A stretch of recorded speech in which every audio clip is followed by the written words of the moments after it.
तुम्हें लग रहा होगा कि तुम अभी रेस्ट में हो, फ़ोन पकड़ के आराम से बैठे हो, बट साइंस के हिसाब से तुम शायद कभी रेस्ट में होते ही नहीं। चलिए समझते हैं इसके पीछे का रीज़न। मोशन का सब बेसिक रूल है, जब कोई ऑब्जेक्ट अपनी पोज़ीशन टाइम के साथ चेंज करता है, वो मोशन में होता है, और जो नहीं चेंज करता, वो रेस्ट में होता है।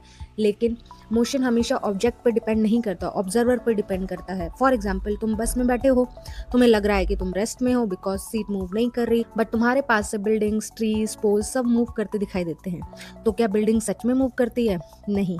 मूव तुम कर रहे हो बस के साथ, बिल्डिंग बस तुम्हें ऐसे दिखाई दे रही है कि वो मूव कर रही है। This is the power of reference point. जिस पॉइंट से तुम किसी ऑब्जेक्ट को ऑब्जर्व करते हो, मोशन का जजमेंट उसी पर डिपेंड करता है। इसीलिए मोशन हमेशा रिलेटिव होता है।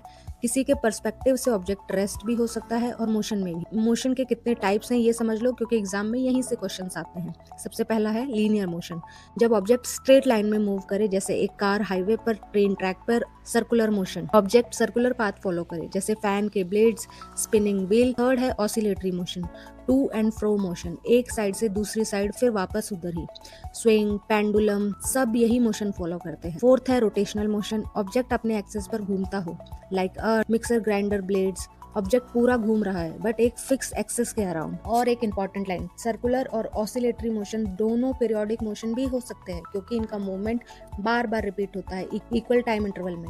लास्ट कॉन्सेप्ट है स्पीड। स्पीड बताती है ऑब्जेक्ट कितना फास्ट मूव हो रहा है। फॉर्मूला याद रखना, speed equal to distance divided by time. अगर कोई ऑब्जेक्ट सेम टाइम में ज्यादा डिस्टेंस कवर करे तो उसकी स्पीड ज्यादा है, और अगर डिस्टेंस कम कवर करे तो स्पीड लो है। नेक्स्ट चैप्टर भी इसी क्लैरिटी के साथ चाहिए तो कमेंट्स में बताओ एंड सब्सक्राइब कर लो।